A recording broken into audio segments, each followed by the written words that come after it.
Bonsoir à tous, merci d'être venus jusqu'ici. Alors je me présente, je suis Philippe Villeneuve, donc j'ai commencé par faire podologie, ce qui m'a permis de rencontrer Baron, on en reparle un petit peu, qui est un des fondateurs de la posturologie, et après de collaborer depuis une trentaine d'années avec Pierre-Marie Gaget. Ceux qui se sont intéressés à la posturologie connaissent, sinon les autres on expliquera un petit peu plus tard. Et après, bon, j'ai fait ostéopathie au collège ostéopathique français avec Ratio, Molinari et d'autres. C'était les anciens Medstoniens en fait à l'époque, hein, donc moi j'ai commencé il y a 25 ans. Et donc en ayant connu la posturologie et donc qui est plutôt dans une référence neurosensorielle et neurophysiologique, auparavant j'ai appréhendé la posturologie de manière un petit peu différente. Et aujourd'hui, souvent, tout le monde a entendu parler de posturologie, même vaguement, hein, sans être... peut-être certains sont experts, mais bon, tout le monde a entendu parler. Donc, on a tendance à croire que c'est un petit peu les stimulations au niveau des yeux, des pieds et de la bouche. En fait, ça, c'est une partie, mais ce qui est le plus important, c'est que les voies de communication, les voies de conduction, donc au niveau neurologique, soient fonctionnelles. Et là, c'est le rôle de qui ? Du thérapeute manuel. Alors, moi j'ai parlé de thérapeute manuel, hein, sans rentrer dans des diverses querelles qui sont à la mode aujourd'hui. Et donc ce qu'il faut, c'est être capable de faire des neurostimulations pour libérer les voies de communication. Et à partir de là, il y a une intégration de l'information qui devient fonctionnelle. En gros, si vous comprenez bien que s'il y a une perturbation au niveau lombaire, on sait, parce que par rapport à des études stabilo-métriques, que l'information visuelle est mal intégrée, on parle d'aveugles posturaux, donc c'est le jargon posturaux, quand quelqu'un a une lombalgie. Ça veut dire qu'il est plus stable les yeux fermés que les yeux ouverts, ce qui est paradoxal. Pourquoi ? Parce que ses yeux ne sont pas capables, pardon, c'est pas les yeux, c'est le système nerveux n'est pas capable de corréler les informations qui viennent des yeux par rapport au pied. Okay. Donc, avant tout traitement de régulation posturale, il va falloir ouvrir les voies de communication. Donc, les voies de communication sont essentiellement neurales. Donc, aussi, ce qu'il faut savoir, que j'exposerai par la suite, c'est qu'en posturologie, on va se rentrer surtout dans la pathologie chronique fonctionnelle. C'est notre créneau, ça ne veut pas dire que ça ne marche pas ailleurs, mais on va se tenir à ça. Et vous savez que dans la pathologie chronique, déjà la pathologie chronique c'est énorme, hein, on verra, c'est 1/3 de la population. Et la première cause, c'est la douleur neurogénique. Donc ça vaut le coup de s'y intéresser. Alors, donc je vous ai fait un petit plan, en gros faire un petit diaporama de 45 minutes, hein, plus ou moins. On va parler un petit peu de la posturo, parce qu'il y en a qui connaissent peut-être pas beaucoup. La douleur chronique et les dysfonctions neurogènes, mise en évidence des dysfonctions neurogènes, donc le côté clinique. Les neurostimulations manuelles, le côté historique, parce que dans cette histoire, j'ai rien inventé, ça existe tout depuis 2 siècles. Et ce qui est étrange, c'est qu'on a tout perdu. Hein, donc je vous expliquerai ça. Le côté, rapide, d'abord neurophysiologique, et comment on est arrivé à la posturothérapie neurosensorielle, donc en fait, qui est la jonction entre le côté neurophysiologie et le côté traitement manuel. Et puis bon, des petites questions, et puis après on voit un petit peu. J'ai oublié les démonstrations, parce que c'est quand même le côté le plus intéressant, donc j'espère qu'il y a beaucoup de chroniques parmi vous, hein, puisqu'on a dit 1/3. Donc s'il y a des gens douloureux, c'est intéressant, parce que c'est plus rigolo de voir est-ce qu'on a des fluctuations de la douleur instantanément. Okay. Hein, et pas en moyenne, on va dire, parce qu'il y a des pathologies qui sont complexes, des fibromyalgies, certaines atteintes du pudendal, mais sur de la pathologie, on va dire un petit peu lambda, on doit avoir 70% d'amélioration dans la consultation.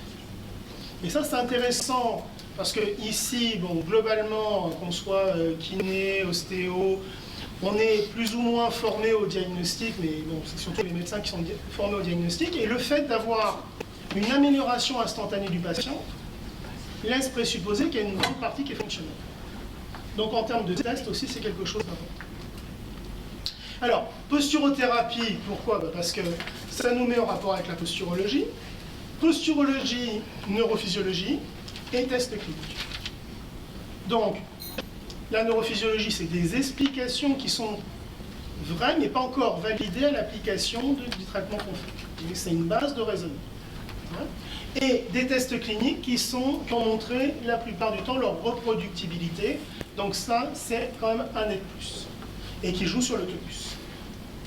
Alors, il faut bien commencer l'histoire à un moment. On va commencer avec Baron dans les années 50. On va dire que c'est un des pères de la posturologie, mais bon, il y avait des pionniers avant lui. Alors, l'idée, c'est quoi? Donc, il est ophtalmo et il travaille sur les vertiges des hétérophoriques. Donc, les yeux qui ne sont pas bien en face des trous. Et pour ce faire, il travaille sur un modèle qui est le poisson.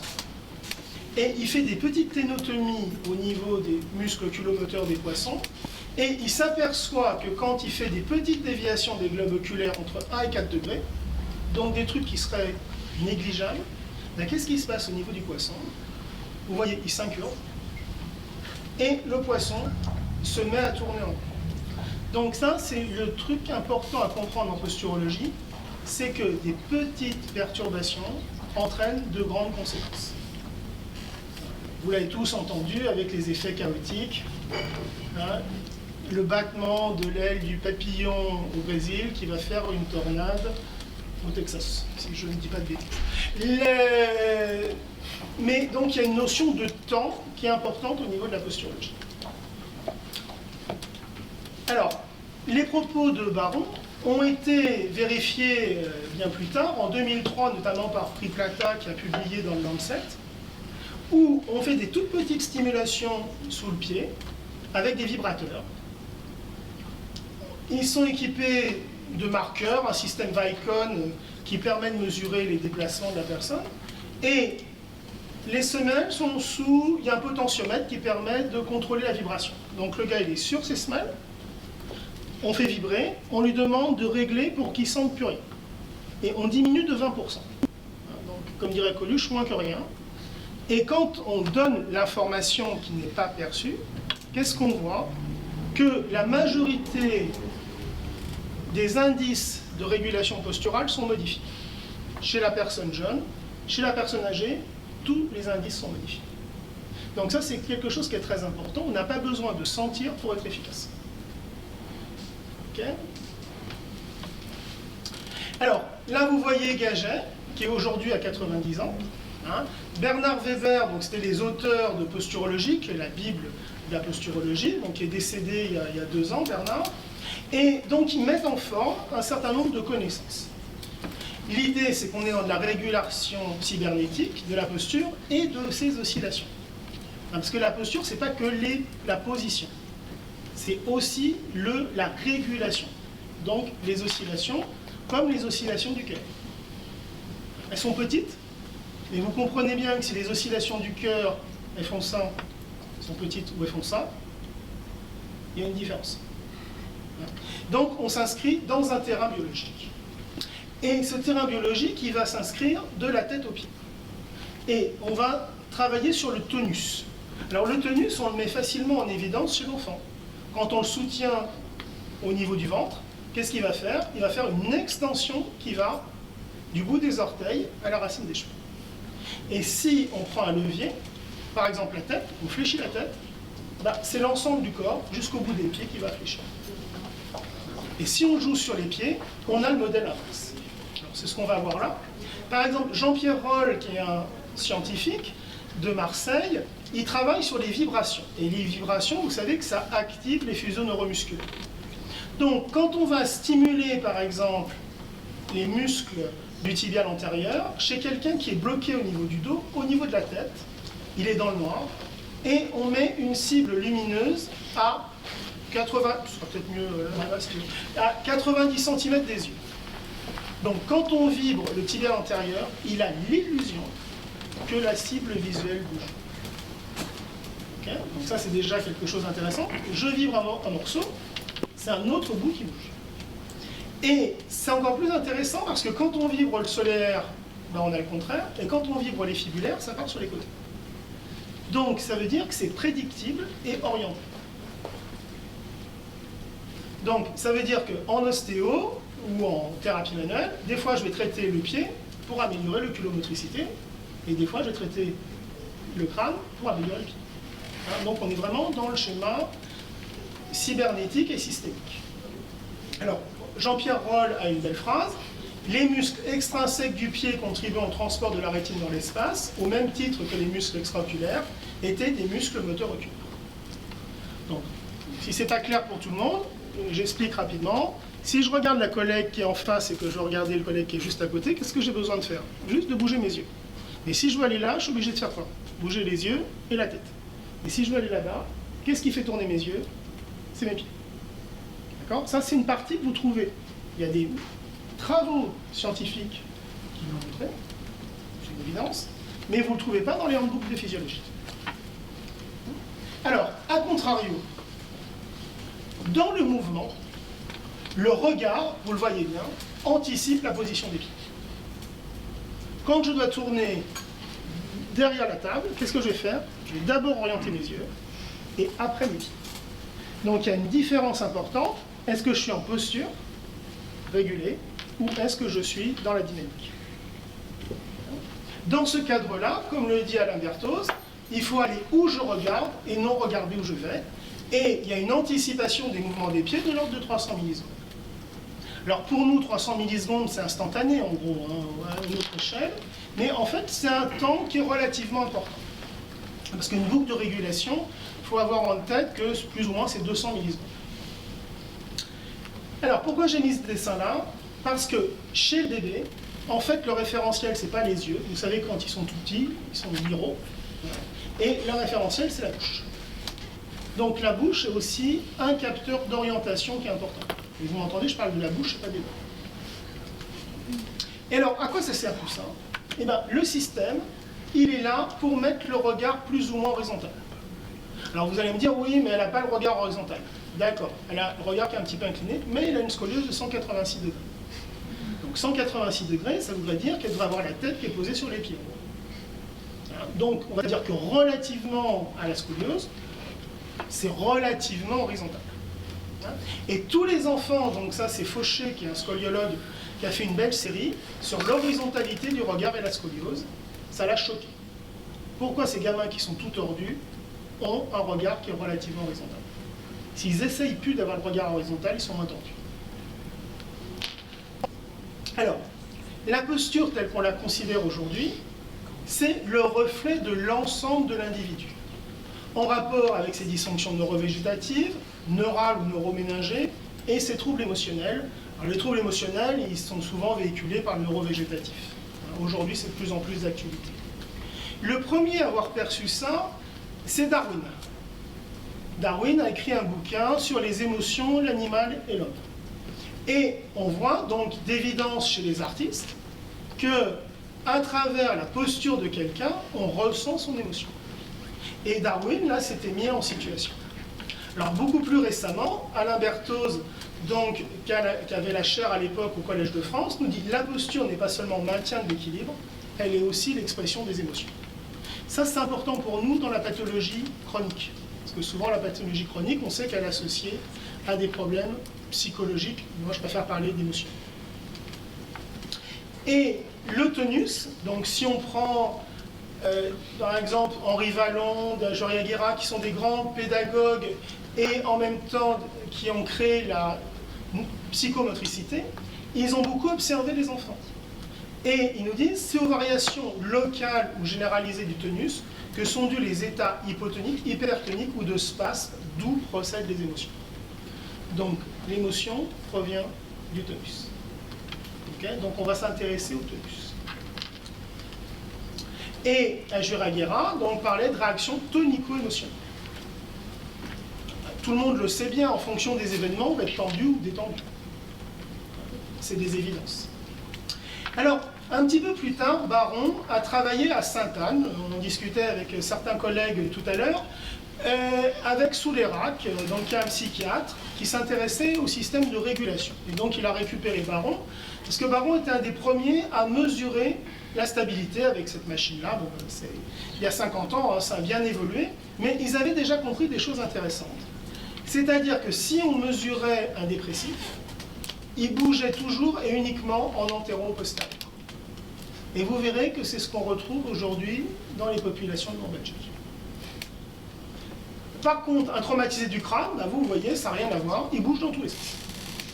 Donc la signature de la régulation posturale peut déjà orienter en fonction de la pathologie. Alors, quelqu'un que j'affectionne particulièrement, c'est André Thomas, qui est un des élèves de Dejerine, et qui est un grand neurologue français, qui a écrit un bouquin sur la fonction cérébelleuse et qui a découvert le réflexe de la marche automatique. Et il nous dit, puisqu'on en parlait également tout à l'heure en buvant un petit coup avec certains, par rapport au côté cognitif. On en parle posturaux et cognitif. Et il avait tout compris, et c'était bien exprimé. Si l'homme était obligé de vouloir incessamment surveiller son équilibre, son attention serait détournée des phénomènes sûrement psychiques. Et ce serait aux dépens du développement et de l'entretien de son intelligence. Aujourd'hui, on n'arrête pas de nous parler de cortical. Mais le cortical, il ne peut fonctionner que si le sous-cortical fonctionne. Une arnaque, vous avez vu dans les journaux, maintenant on vous dit l'intestin, le deuxième cerveau. Si on réfléchit un petit peu, c'est le premier cerveau, au niveau embryologique, au niveau ontogénique, au niveau phylogénétique. Pourquoi? Parce qu'on nous a mis un référentiel cortical. Alors, quand il y a des whiplash, ça perturbe la posture, on ne va pas s'y intéresser davantage, mais on sait également que simplement le fait de ventiler, ça a été mesuré par des scientifiques, Wisser, Hodge, etc., ça peut modifier la régulation posturale. Également, on a des plateformes aujourd'hui qui sont tellement précises qu'on est capable de mesurer les battements cardiaques. Alors, il faut bidouiller un petit peu, faire des filtres, bon, je passe, mais on est capable de le faire. Donc, on sait que la posture, elle doit s'adapter à toutes ces perturbations. Et puis, une grande perturbation, je ne sais pas si tout le monde est sensibilisé, mais c'est par rapport à la bouche, les respirateurs buccaux. Un respirateur buccal, c'est-à-dire quelqu'un qui a la bouche ouverte, pour simplifier, c'est quelqu'un qui va être dégonflé. Comme si vous avez un pneu, la valve, elle n'est pas bien fermée. Et donc ça a des conséquences, on le voit, sur l'ensemble, jusqu'au pied. Avec des troubles cognitifs, il y a tout un tableau. Tout ça c'est bien connu, ça a été décrit par Pierre Borobin, qui était un stomato en 1920. Et aujourd'hui, on sait qu'ils ont une position de tête et une position lombaire qui est différente des autres. Et d'un autre côté, que si on retrouve ça chez l'enfant, on le retrouve chez l'adulte. Donc, une des premières choses à faire, ça va être quoi? De vérifier, est-ce qu'ils ont la bouche qui est fermée. Alors, autre chose, dans les perturbations, notamment les perturbations au niveau viscéral, là, il y a des études de Smith qui travaillent avec Hodge, pratiquement 40 000 femmes. Le nombre de symptômes gastro-intestinaux était significativement associé à des maux de dos. Est-ce que c'est un problème viscéral? Est-ce que c'est un problème de dos? Les femmes souffrant d'incontinence et de troubles ventilatoires avaient un risque accru de développer des rachialgies. Pareil. Et les femmes avec rachialgie étaient plus susceptibles de développer une incontinence et des troubles respiratoires. Donc ça veut dire qu'on ne peut pas observer les patients par rapport, quand c'est du fonctionnel, de manière analytique. Mais là, on rentre tout à fait dans la philosophie ostéopathique. Et autre chose qui était très intéressant, qui a été développé par André Thomas, et aujourd'hui, je pense qu'on est les seuls à véritablement investiguer, c'est le côté épidermique. Alors, André Thomas, à l'époque, est médecin-chef aux Invalides, vous voyez, 1921, donc il y a eu des petits trucs avant, et il décrit des cas, et comme il a travaillé avec Dejerine, vous savez, le côté dermatome, etc., c'est Dejerine, il a examiné ces gens, comme tout bon neurologue, de manière très très précise. Et il constate, entre autres, qu'un réflexe épidermique est déclenché par une excitation périphérique. À ce moment-là, il est unilatéral, donc tout un unicorn. Et comme c'est une émotion, il est généralisé bilatéralement. Et c'est dans ce cadre-là de patients unilatéraux ou bilatéraux qu'il va y avoir de la symptomatologie chronique. Et on n'a pas le droit à ce moment-là de regarder de manière analytique. Dire CL3 ou D8, ça n'a pas de sens.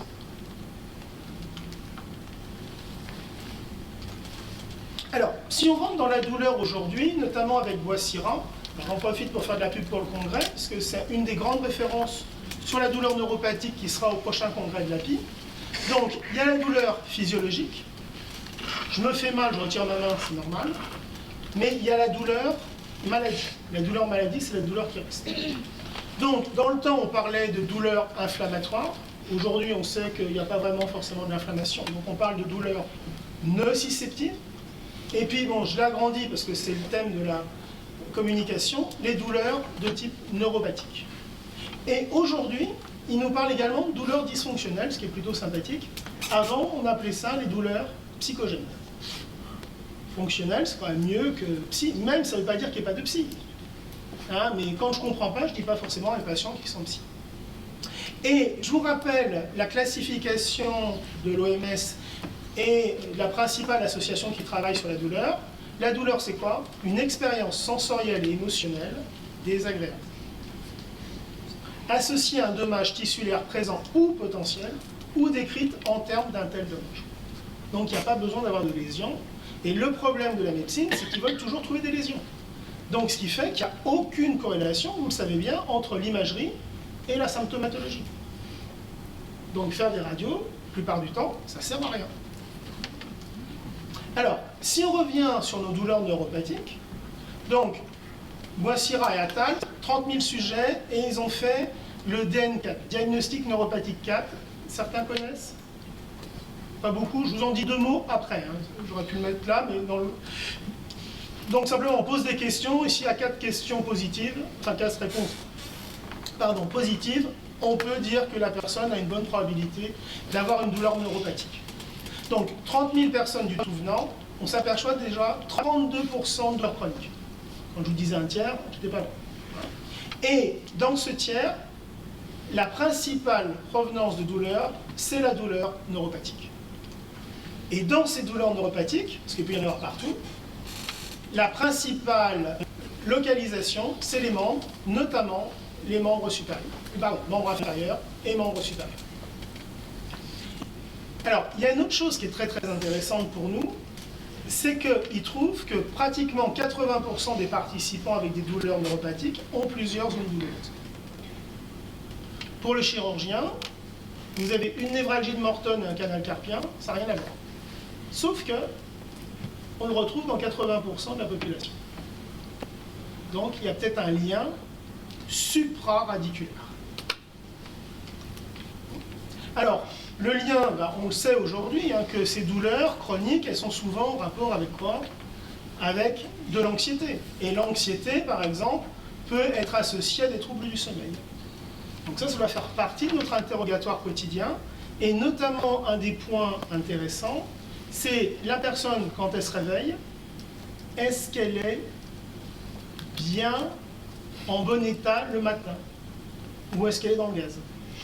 Quand on est en gaz, ça veut dire qu'on a un mauvais sommeil. Alors que les patients vont dire « j'ai bien dormi ». Oui, mais comment t'es le matin? Dans le gaz. Donc il y a un problème.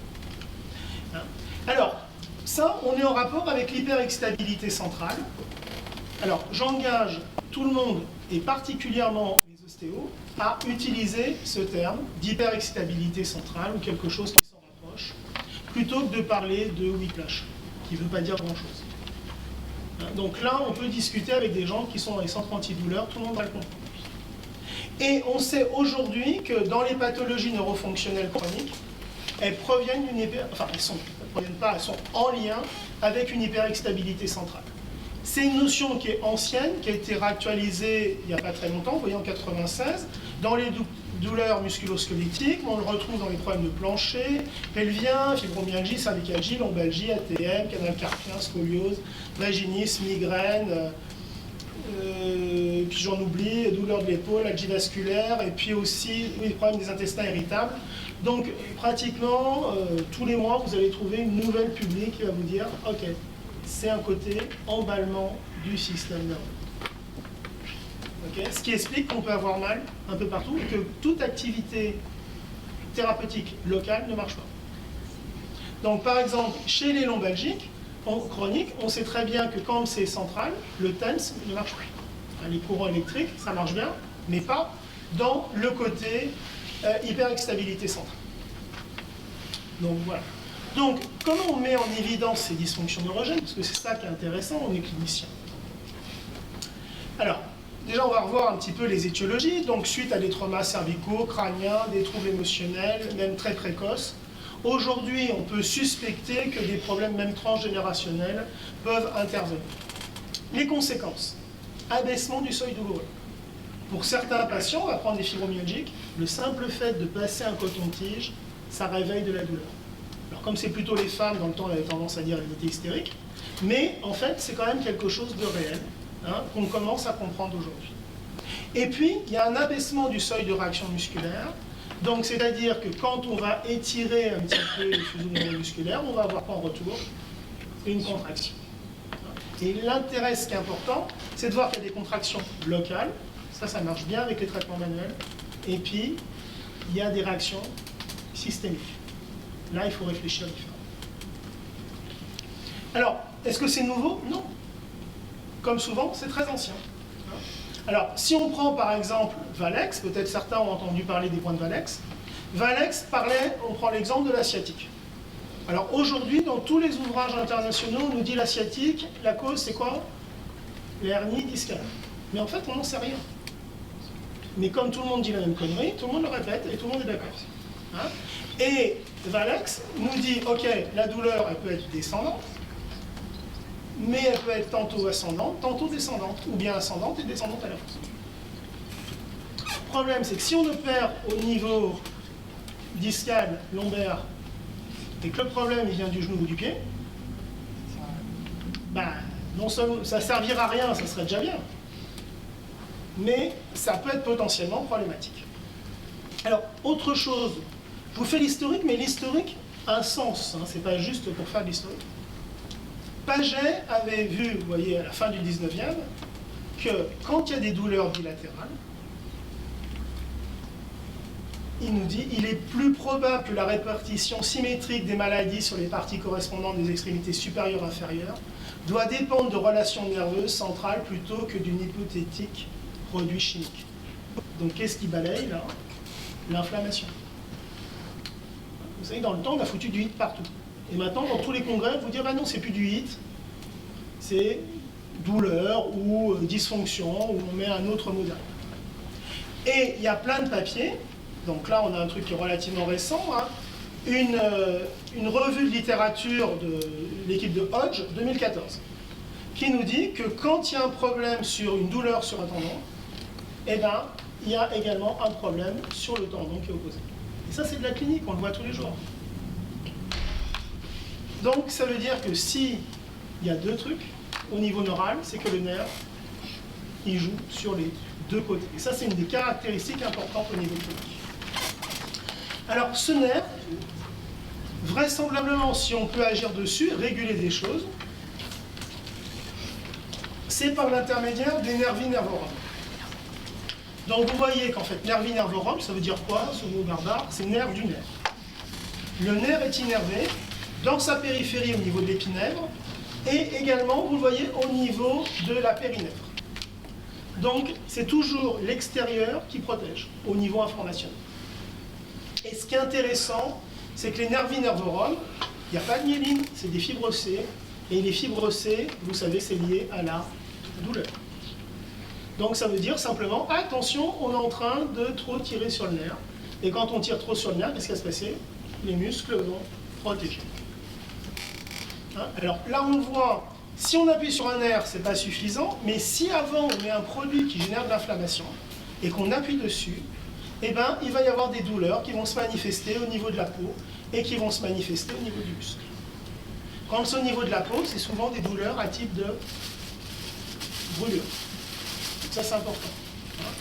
Le muscle par contre, ça va être plus éventuellement les gens qui vont dire j'ai un étau, j'ai une striction, j'ai quelque chose de stable. Alors, un un truc qui est fondamental dans la compréhension, c'est donc un travail qui a été fait par un Hollandais. Quand on fait de l'EMG, enfin, la vitesse de conduction du nerf, excusez-moi, qu'on regarde les latences motrices du fibulaire profond après une entorse. Donc on compare le côté sain au côté entorse et on voit qu'il y a des modifications des latences motrices. Donc il y a une différence en termes de vitesse, okay, qui sont significatives à 8 jours, 22 jours, 36 jours. Et également du côté opposé. Donc ça c'est important en termes de posturaux, parce que si je me fais une entorse à droite, ça veut dire quoi? Si l'information qui vient du pied, elle est en retard, elle va louper le train de l'information. Donc le pied sera plus intégré. Et à ce moment-là, on peut mettre des semelles, ça ne marche pas. Puisqu'il n'y a pas une bonne intégration. Pareil au niveau de la bouche. C'est un problème de trijumeau. Hein, c'est clair pour vous? Ok, alors maintenant on rentre dans la clinique. On sait depuis longtemps que pour tester le tonus, il faut faire quoi? Étirer un muscle, c'est comprendre son état. Nous disent Thomas et Gerliard, qui ont fait un bouquin qui doit faire étude sémiologique du tonus musculaire, qui fait plus de 800 pages. Donc ils ont réfléchi, les neurologues du tonus. Alors, par ailleurs, vous savez tous que pour mettre en évidence une douleur de type neuropathique, qu'est-ce qu'on fait? On étire. La sec, et après, il y a Léry qui l'a dit, Helvet, Hall, pour le canal carpien également. Donc pourquoi? Parce qu'on va étirer quoi? Les nervis, les nerfs neuronaux. Alors, en parallèle, au niveau de la posturologie, on a décrit plein de tests. Alors, on va souligner le posturodynamique que j'ai décrit il y a 20 ans. Alors, j'en reparle un petit peu tout à l'heure, mais donc on va analyser le côté lombaire, le côté thoracique, le côté cervical. On peut regarder l'arc inférieur, mais je vais l'oublier un petit peu pour l'instant.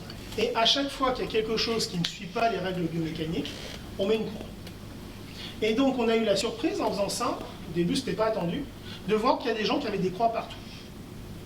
Et on s'est aperçu qu'il fallait les traiter différemment. Donc il y a des gens qui ont une dysfonction locale, on peut jouer localement, et puis il y a des gens qui ont des dysfonctions systémiques, et à ce moment-là, il faut les appréhender différemment. Donc, l'intérêt de ce test, c'est qu'il y a deux équipes qui vont travailler, une française, une québécoise. Au niveau cervical, on a une reproductibilité de 90%. Au niveau thoracique, c'est moins bon, 60%. Au niveau lombaire, vous voyez, c'est pas mal, 79%. Et surtout, ce qui nous intéresse, c'est ce côté des gens qui ont des croix partout.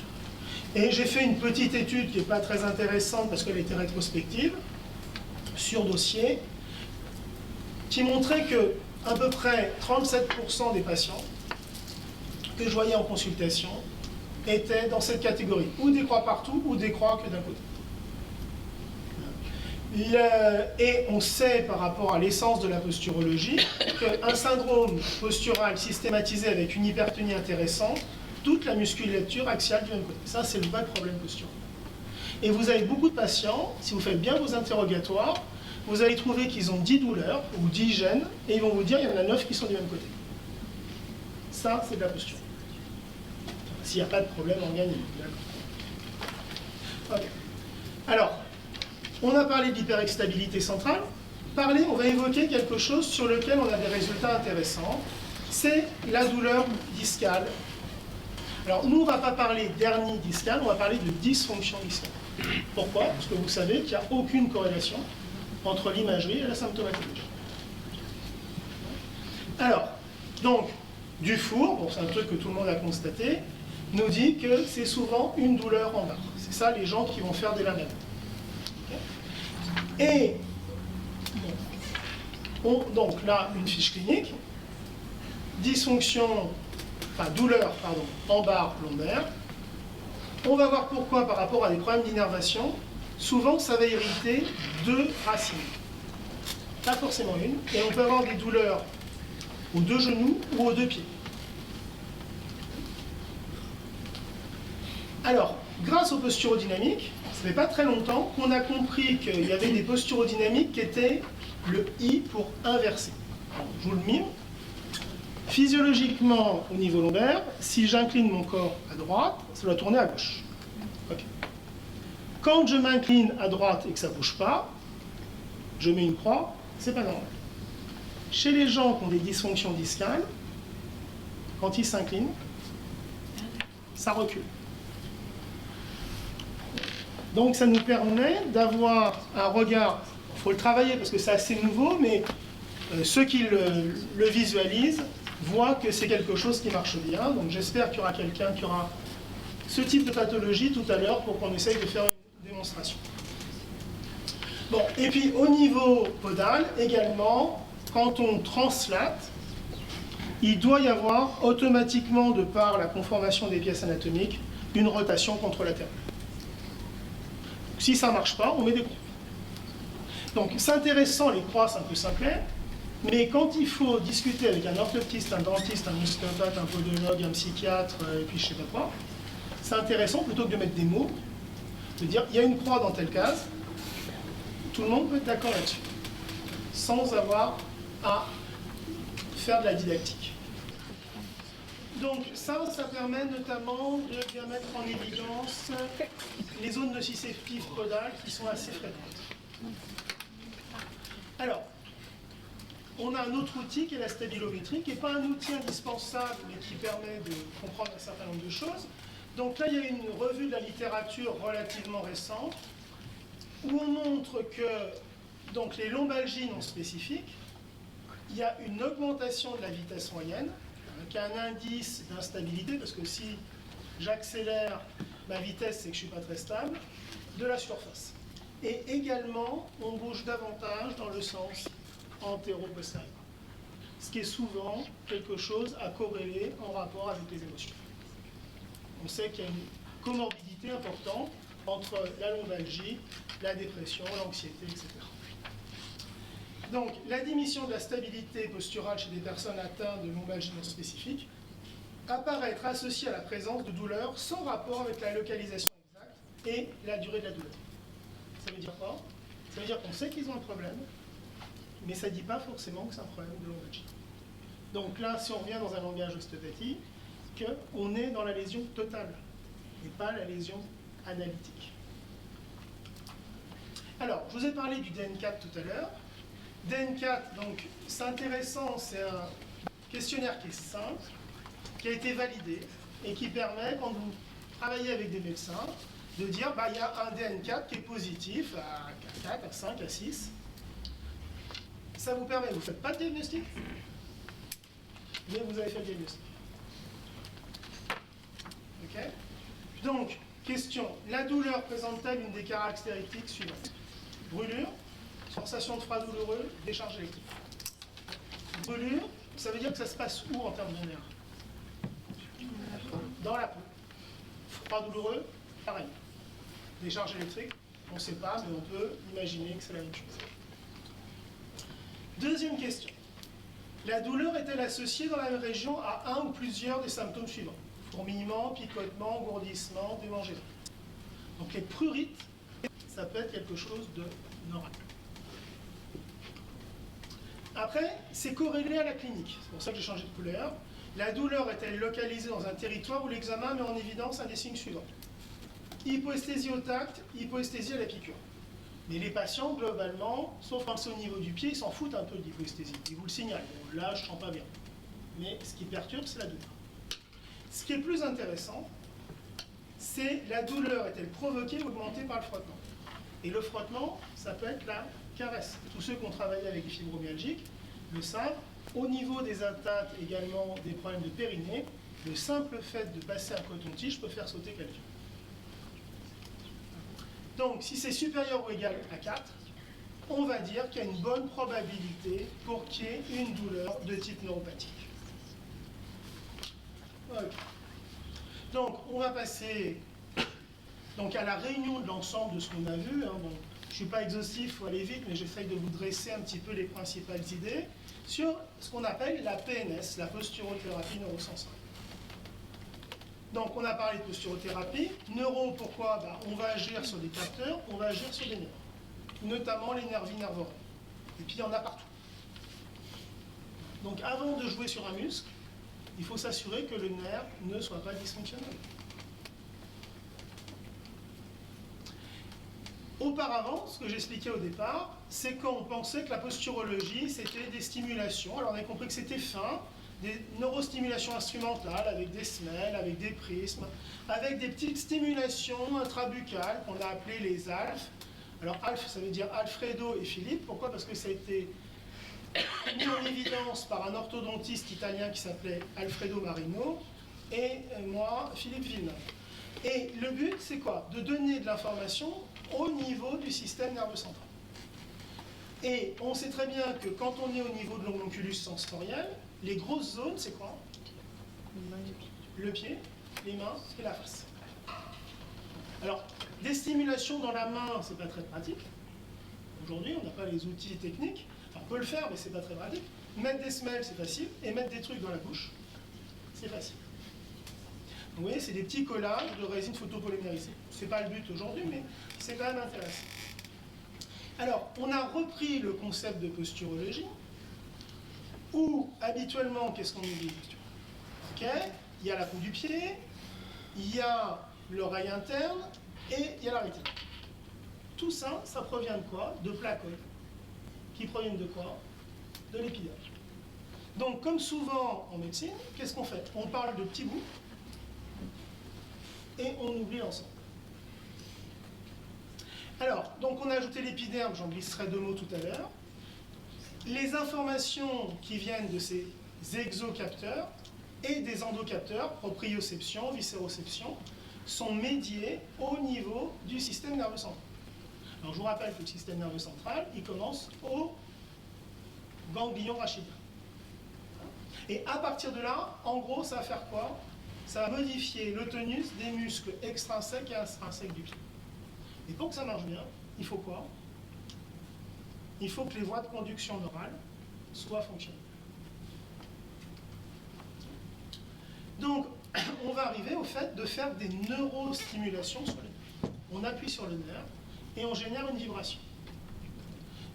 Alors, on peut travailler sur des nerfs articulaires, périostés, discaux, voire le trijumeau avec une innervation intracrânienne. On peut travailler sur beaucoup de choses différentes. Et tout ça, on le remet au bout du jour, mais vous voyez, dans un bouquin qui date de 1847, et qui cite quelque chose qui est encore plus ancien, c'était déjà bien connu, chez les kinés. Kinésithérapie, traitement des maladies par le mouvement. Des pressions continuées pendant quelques secondes sur le 11 faisaient cesser à l'instant même des affections rhumatismales dans le trapèze. Des douleurs dans le genou, les pieds, on stimule le sciatique. Des contractions spasmodiques et des névralgies du pharynx, une pression vive sur le pneumogastrique. Tout ça, c'est bien connu par les kinés. C'est bien connu aussi par les médecins. Touret nous dit que si on appuie sur des émergences au niveau mentonnier ou un petit peu plus haut au niveau de l'œil, ça va permettre de traiter des névralgies faciales. Reverdy nous dit la moindre pression sur les parties malades cause de la douleur et surtout la douleur cesse ou change de nature sous une forte pression. Alors vous savez que les médicaments sur les nerfs, ça marche pas. Hein, on est obligé de donner des antiépileptiques, des trucs comme ça qui mettent les gens complètement dans le gaz. Les antidouleurs, les anti-inflammatoires ne fonctionnent pas. Une pression, ça fonctionne. Donc qu'est-ce qu'on utilise?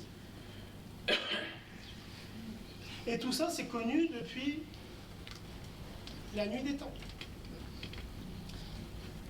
Les premiers bouquins d'ostéopathie, fin du 19e, compression du trijumeau, compression du phrénique, tout ça, ça existait. Mais, comme le dit Hulette, qui était le neveu de Steele et un de ses enseignants, et qui avait une particularité, non seulement il était déo, mais il avait un doctorat en philosophie. Il nous dit, la stimulation-inhibition appliquée par manipulation définie est connue de longue date et utilisée depuis des siècles, bien avant l'ostéopathie. Et pourquoi ça ne plaisait pas à Steele? Parce qu'à l'époque, c'était utilisé de manière symptomatique. T'as mal à la tête, on tape le trijumeau, t'as mal au bras, on tape le plexus brachial, etc. Et donc on perdait le côté systémique de l'ostéopathie. Mais on peut jouer sur les deux, avoir le côté systémique et faire des neurostimulations manuelles efficaces. Alors plus près de nous, on a Joseph Kessel qui a écrit Les mains du miracle. Et c'est l'histoire d'un médecin hollandais qui était spécialisé dans le massage et qui avait reçu un enseignement d'un Tibétain. Et il était tellement efficace que on l'a recommandé auprès d'Himmler, le chef de la Gestapo, et il faisait un petit peu de marchandage, te soigne et tu me sauves des gens. A priori, c'est une histoire vraie. Alors, je vous ai pris des petits passages. Himmler, est-ce que c'est possible? Parce qu'on le traite et puis il va mieux. Plus mal du tout, aucun médicament n'y réussit. La morphine même n'a plus d'effet. C'est toujours le cas aujourd'hui. Et là, en quelques instants, j'aurais jamais cru. Kersten, ce sont certains nerfs qui me semblent atteints, et c'est sur les nerfs que mon traitement agit. Donc c'est des choses qui sont perdues, mais qu'on retrouve de temps en temps, comme ça, dans la littérature. Alors, pour comprendre les choses, si bon, je ne vais pas rentrer trop dans les explications parce qu'on n'a pas le temps, mais je pourrais répondre à des questions pour la suite. Si vous voulez, si on reprend le côté ontogénèse ou phylogénèse, le premier tissu, c'est quoi? C'est l'ectoderme qui va donner l'épiderme. Donc si c'est le premier tissu, ça veut dire que c'est le tissu essentiel parce que c'est lui qui va donner tous les autres. Et l'épiderme, c'est très fin. Ça va de quelques microns au maximum au niveau de la plante, enfin, de la plante des pieds ou de la paume des mains, à 1 mm.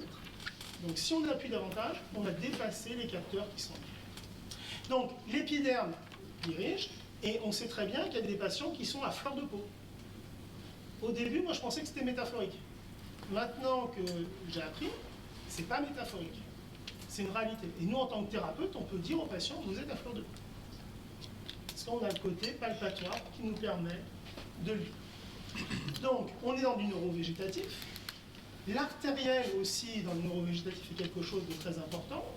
Steve l'a dit, on est d'accord. Le côté neural, le côté viscéral, le côté articulaire, le côté musculaire.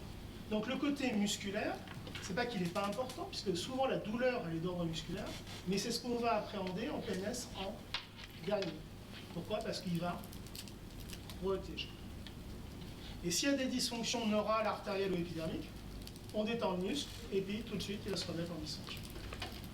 Okay. Donc le côté sensoriel, on ne peut pas tout envisager, mais je vous ai parlé de l'épiderme. Alors quand vous avez des bons bouquins de neuro, il y a des capteurs qui sont dans l'épiderme. Alors non seulement des terminaisons nerveuses libres, ça tout le monde le sait, mais également des Merkel. Et les Merkel ne viennent pas de la crête neurale, mais viennent de l'épiderme. Et on voit bien que l'épiderme, c'est le côté relationnel, hein, c'est ce qui touche au niveau émotionnel. Et pour vous donner une idée, on a l'impression, parce que le problème de la posture, c'est qu'on a l'impression de rien faire. Et si on n'a pas les tests cliniques pour se rassurer, on dit c'est n'importe quoi ou c'est magique. Non, c'est pas magique, c'est physiologique. Mais il faut connaître la physiologie. Il y a des travaux récents d'une équipe qui a beaucoup travaillé sur la peau, et notamment l'épiderme, c'est l'équipe de Valbourg. Et le seuil de réaction par rapport à des informations tactiles, c'est 0,03 grammes. Vous voyez, c'est rien. Déjà, faites joujou avec une balance, essayez d'appuyer d'1 gramme, vous allez voir, c'est compliqué. Donc là, on est à 0,03. Et le système nerveux, il enregistre. Et on voit qu'il y a une césure à partir de moins d'un dixième de gramme. Après, quand on se rapproche du gramme, on va travailler sur d'autres capteurs. Alors, on a vu qu'on a des capteurs qui travaillent avec des seuils très très bas. Donc ça veut dire qu'on n'a pas besoin de faire grand-chose. Maintenant, la question, c'est les seuils qui sont hauts. Alors, il y a des travaux qui ont été faits par un autre physiologiste de Marseille, qui est Noël May, qui était un des pionniers de la microneurographie. Donc, les scientifiques, ils sont capables de mettre une aiguille dans un axone. Donc, c'est quand même un peu sioux, ça. L'axone, là, il est au bout d'un Pacini. Donc, un capteur de pression. Comme ça, un capteur de pression, je peux mettre des poids dessus. Donc là, vous avez en abscisse la force appliquée, de 10 grammes à 1000 grammes. Et là, vous avez la réponse en impulsion par seconde. Donc au départ, la courbe nous montre que quand on appuie de 10 grammes jusqu'à 50 grammes, on a une progression qui est quasi linéaire. Donc ça, on est dans la croyance générale, plus je fais, plus ça marche. Sauf que à partir de 50 grammes, vous voyez, quand je passe de 50 à 200, plus je fais, plus c'est pareil. Et quand je suis au-delà de 200, plus je fais, moins il y a de résultats. Donc là, qu'est-ce qu'on a fait? En physiologie, on va parler de saturation. C'est pour ça qu'on manœuvre, on appelle ça des saturations.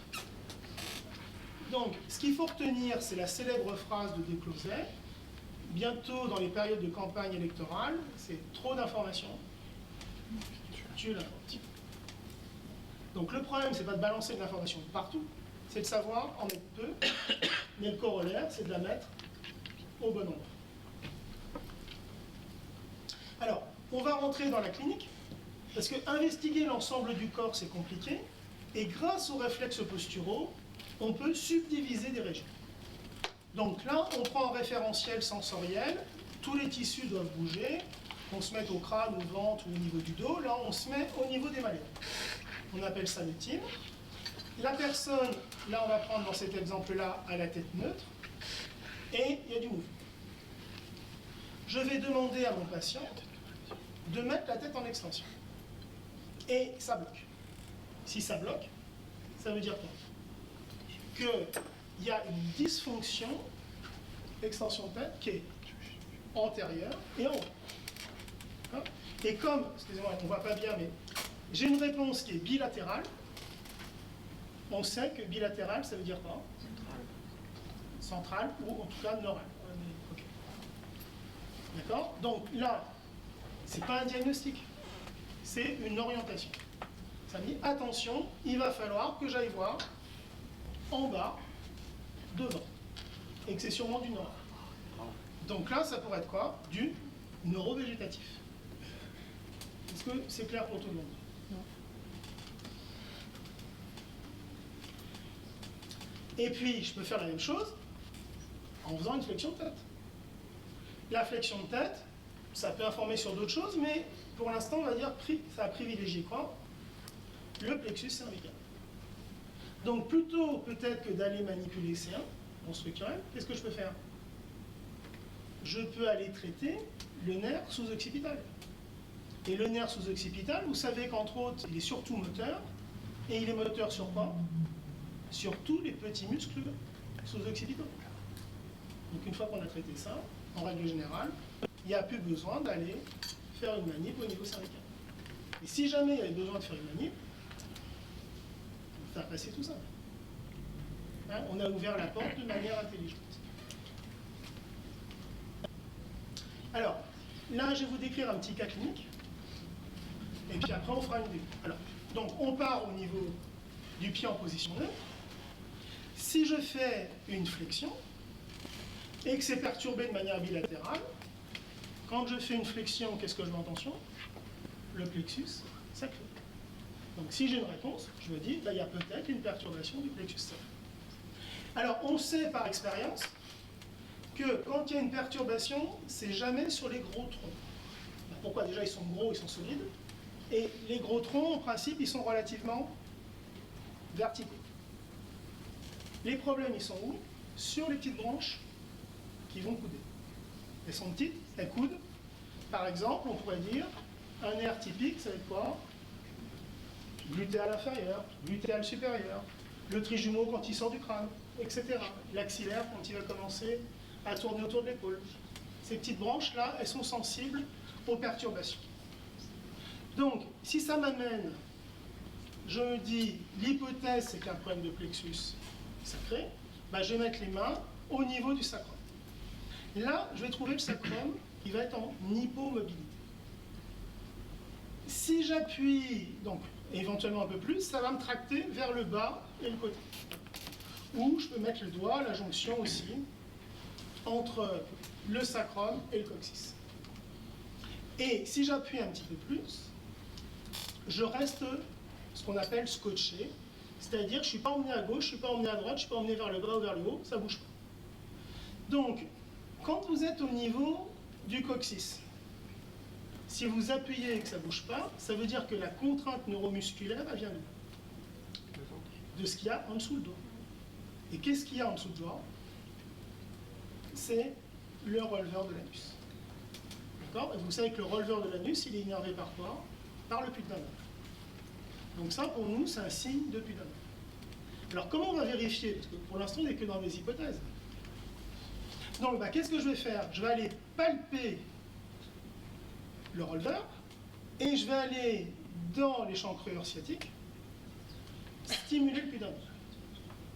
Et quand je stimule le pudendum, je dois restaurer la mobilité cinétique au niveau du releveur. C'est très facile à mettre en évidence.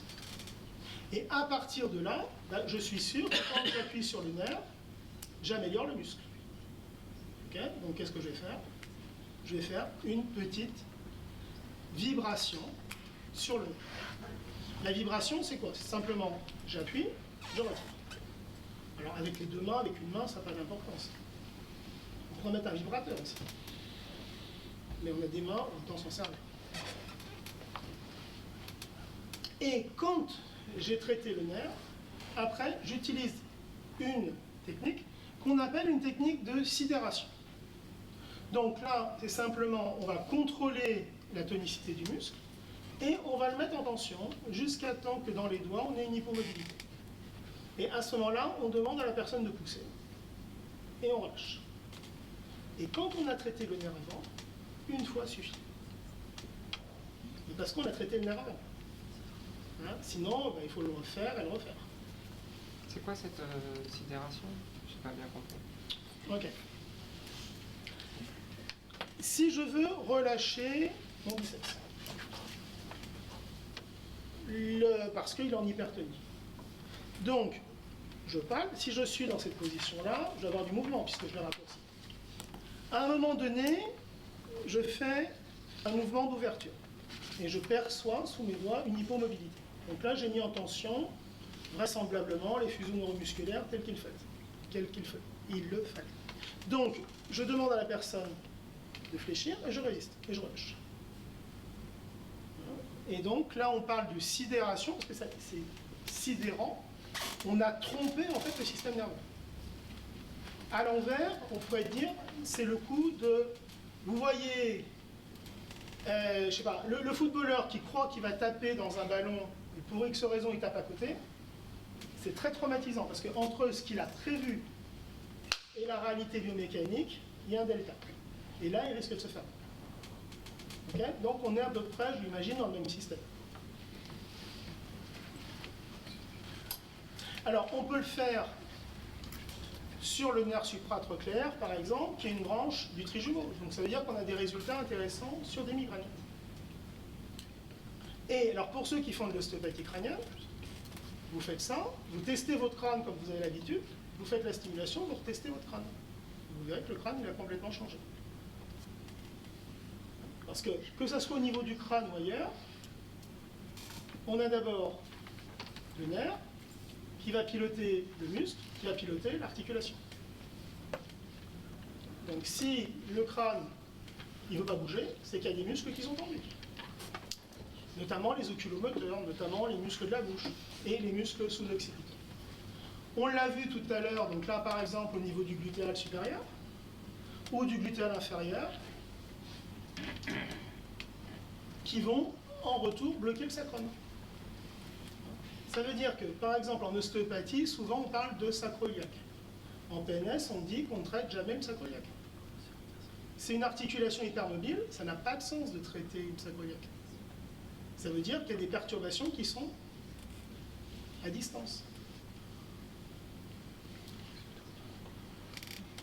Et là, une particularité, donc quelque chose, je pense, qui est original chez nous, c'est de faire des saturations discrètes.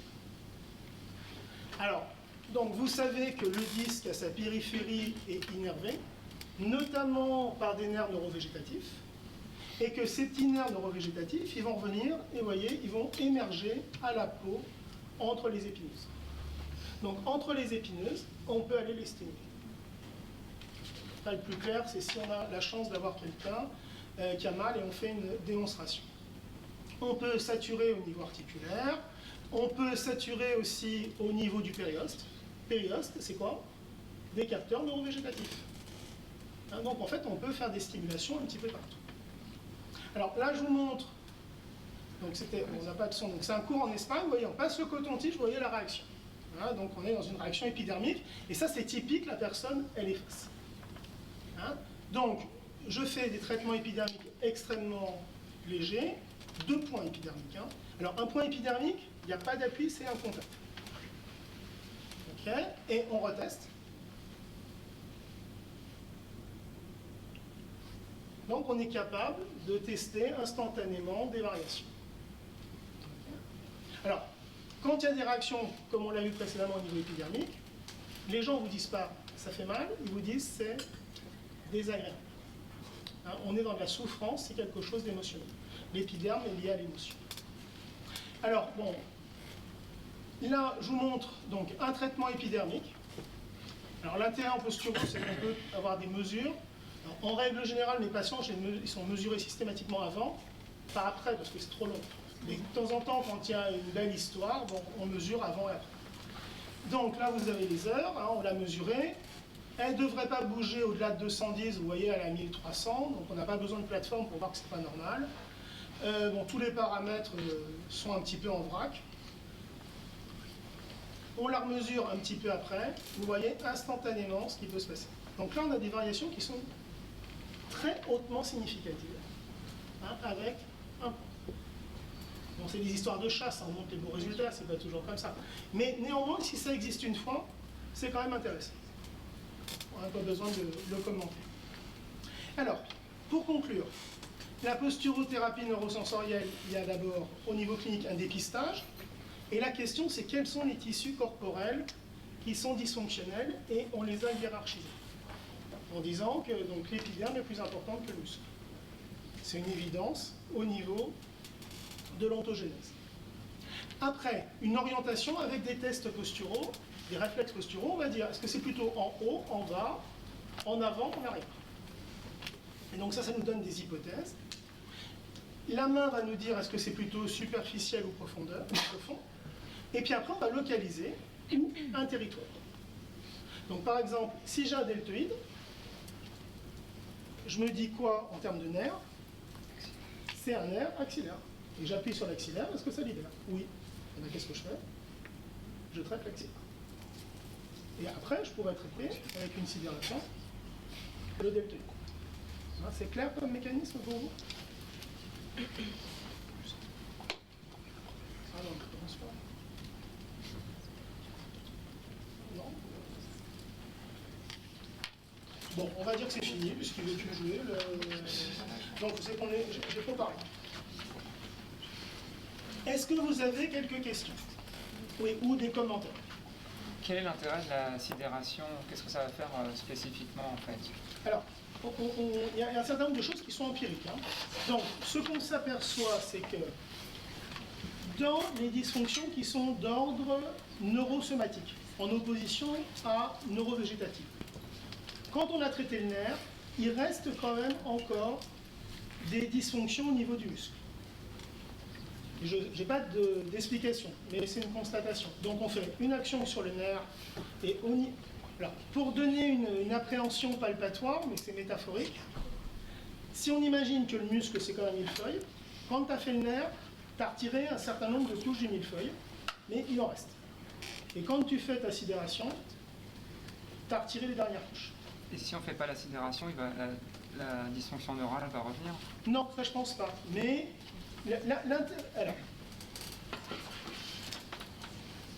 je vais utiliser des caricatures hein, pour essayer de faire comprendre. On pourrait très bien avoir un patient qui a mal, sur la table, tu fais le neural, il se relève, il a toujours aussi mal. Tu lui fais le musculaire, il a plus mal. Ok. Mais je suis quand même persuadé qu'il fallait faire le neural avant pour que ça tienne. Bon, maintenant, tu as des patients, tu fais le neural et ils n'ont plus mal. Enfin, il y a tous les cas de figure. Ce qui est important dans la réflexion, c'est l'organisation. Il y a des choses qui sont évidentes avant d'autres. Ça répond à ta question? Tu voulais dire aussi? Est-ce qu'on a du recul sur sur le long terme, savoir si ça va durer dans le temps ou si c'est... Alors, ça tient plus que les... Alors, donc là, par exemple, il y a des collègues qui sont tous ostéopathes hein, et qui ont fait la PNS il y a quelques années. Bah, donc, si on a un de vous trois, donc un médecin et deux... Bon, alors, on a tout, en fait, c'est bien. On a un médecin, un nini et un kiné qui fait plus que de l'ostéopathie. Hein, donc, on a les... C'est bon, le hasard, parce que c'était les cours comme ça aujourd'hui, quoi. Donc, je sais pas, les vieux... Bon, dites, on va mettre un vieux d'abord, donc moi je suis médecin généraliste à Valenciennes. J'ai fait une formation d'ostéo structurelle au départ.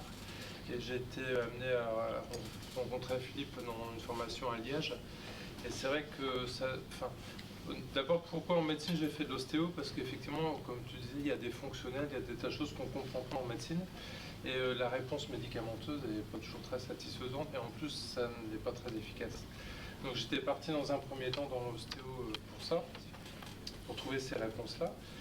Mais c'était assez incomplet. Donc le fait de pouvoir prendre les gens dans un ensemble postural et surtout pouvoir appréhender du fonctionnel par des techniques comme ça, c'est vraiment un plus. C'est une réponse qu'on n'a pas habituellement en médecine. Donc je pense que c'est complémentaire. Et, ouais. D'accord, ça donne des explications. Et toi, Jérôme? Donc, moi, au départ, je suis kiné, longtemps, une trentaine d'années. Et bon, la kiné ne répondait pas non plus à tout. Et comme beaucoup de kinés, je suis parti sur l'ostéopathie. Donc j'ai fait 6 ans d'ostéo. Et là, en ostéo, on m'a bien bourré le mou pendant 6 ans en me disant que j'allais guérir la planète, que j'allais tout traiter. Et puis la réalité de cabinet, elle est différente. Et donc je suis tombé un petit peu par hasard sur la PNS. Alors, il faut dire tu fais pratiquement toutes les formations. J'ai tout fait. Le reboutrage, 30 ans, il a eu le temps.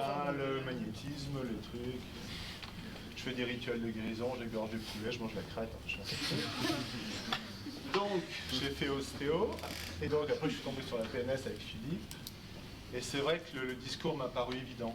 Parce que c'est vrai qu'en ostéo, je n'avais pas les résultats qu'on me promettait. J'avais payé 50 000 € de formation en ostéo. Et puis, la réalité de cabinet, elle n'est pas comme ça. Et surtout avec le chronique. Donc, je suis venu ici. Et c'est vrai que j'ai trouvé le discours d'une évidence incroyable. J'ai essayé en cabinet, et c'est vrai que j'ai eu les résultats que je n'avais pas habituellement. Donc maintenant, je fais plus que... je fais 80% de PNS. Donc je fais de l'ostéo exclusive et 80% de PNS. Il y a encore pour les aigus, les mecs qui se cassent la figure, où je fais encore de l'ostéo. Mais pour le reste, je fais que de la PNS et j'ai vraiment beaucoup de résultats. Et en plus, c'est une technique qui est très, comment dire, moi qui me fait vieux, c'est très économique physiquement. Donc on peut tenir 12 heures à bosser avec nos stimulations.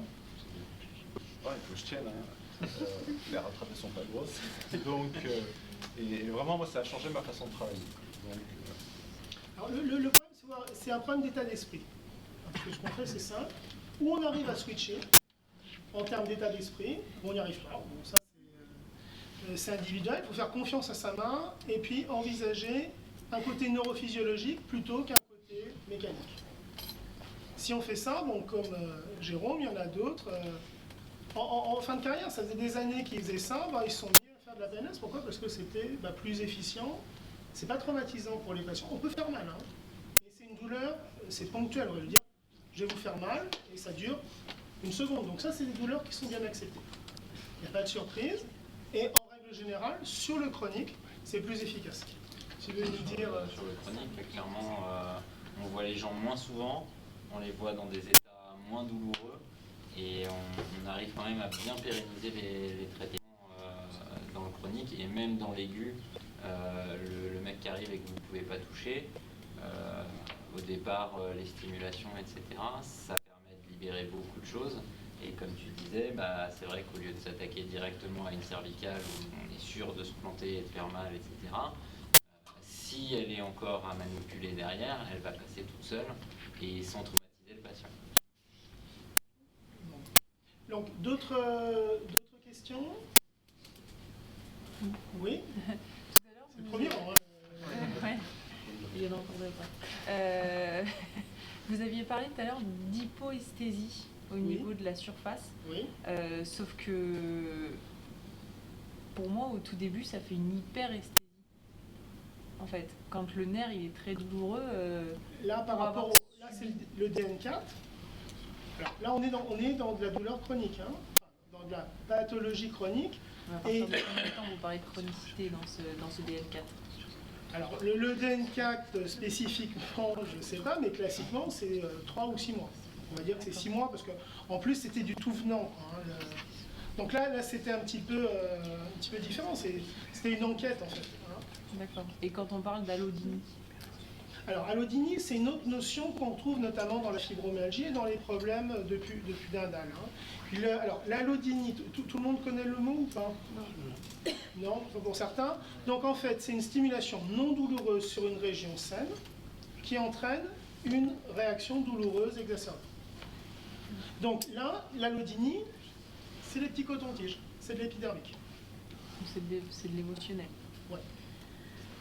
Un peu raccourci, mais on va dire que le tissu c'est l'épiderme et souvent dessous il y a quelque chose. Parce que la personne elle te dit pas ça fait mal, elle dit c'est insupportable. Ils n'emploient pas les mêmes mots pour la douleur et pour la souffrance. Et donc du coup, dans le DN4, le côté émotionnel ne rentre pas en compte. Non, on s'en fout maintenant, peut-être, voici rare.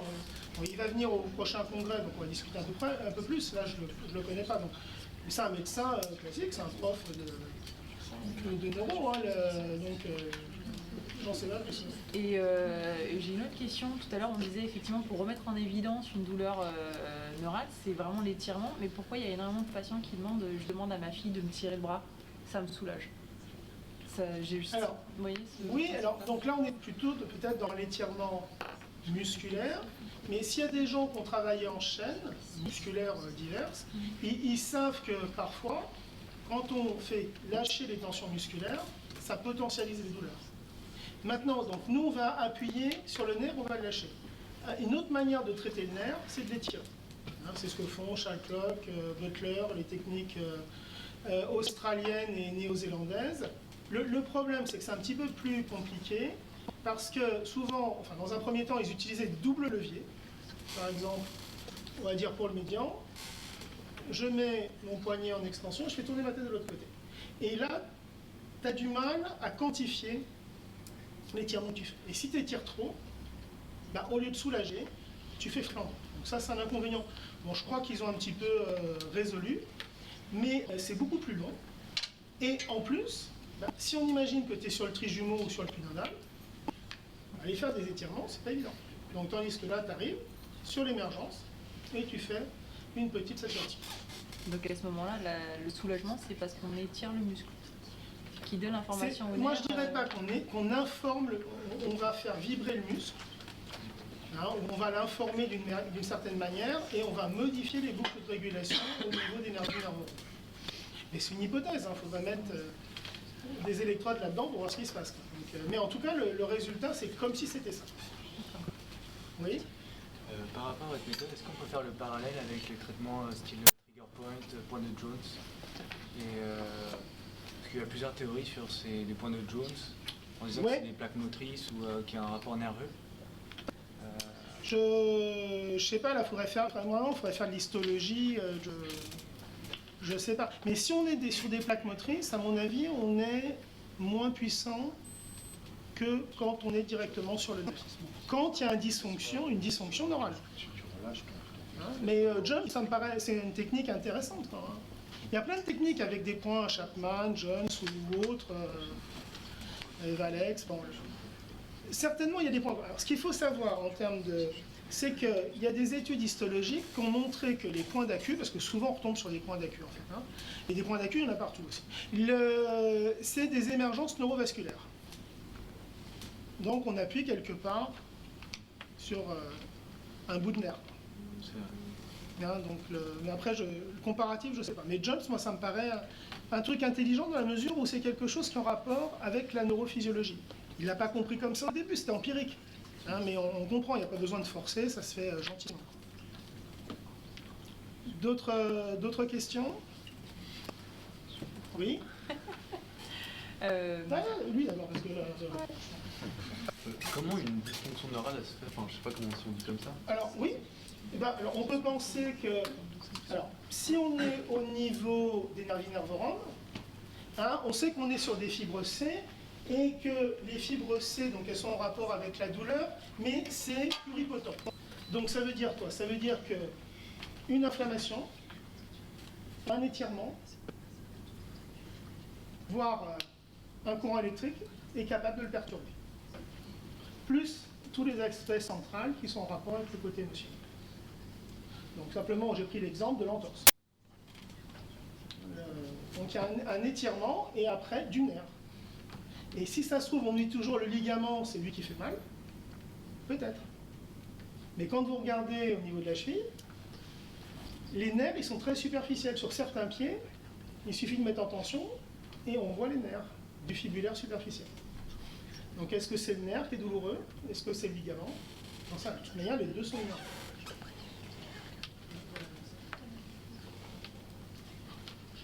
Oui, je voulais savoir, parce que du coup on parle que c'est le nerf qu'on va travailler en premier, mais Enfin, là, dans l'histoire, ça pourrait être d'autres tissus, en tout cas le nerf par rapport au muscle. par rapport au muscle, mais pour que le nerf il se retrouve stillé, il faut bien qu'il y ait un solide, donc un muscle, une articulation ou autre qui vienne... Ah non, alors d'accord, alors là tu es totalement dans le raisonnement ostéopathique. Voilà, là j'essaye de voir Ok, autrement. alors, même quand on prend ce Sutherland, il a écrit par exemple que quand il s'intéressait comme style beaucoup aux nerfs. Mais il faut remettre dans le contexte. Style, quand il commence ses découvertes, la neurophysiologie, elle n'existe pas. Quand il commence à bosser, il n'y a même pas l'électricité. Donc ça c'est important parce que pour comprendre les choses, il faut avoir des métaphores. Donc lui, il est ingénieur, il est dans les machines agricoles, donc il est dans ce type de raisonnement. C'est la roue qui va appuyer sur quelque chose. Ok? Donc, avec un raisonnement plus neurophysiologique, ça peut être vrai dans certains cas, mais dans la majorité des cas, c'est quoi? Le nerf est tiré pour X raisons. À ce moment-là, on va avoir quoi? Le muscle qui se contracte et l'articulation qui se bloque. Ça, on l'expérimente tous les jours. 9 fois sur 10, c'est comme ça. Hein, donc, je vous dis, la difficulté, c'est de changer de paradigme.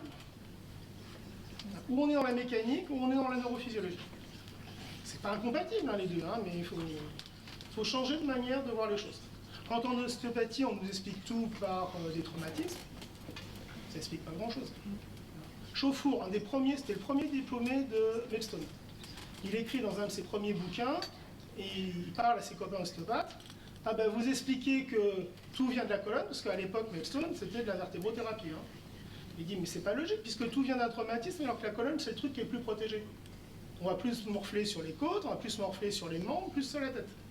Donc c'est pas logique.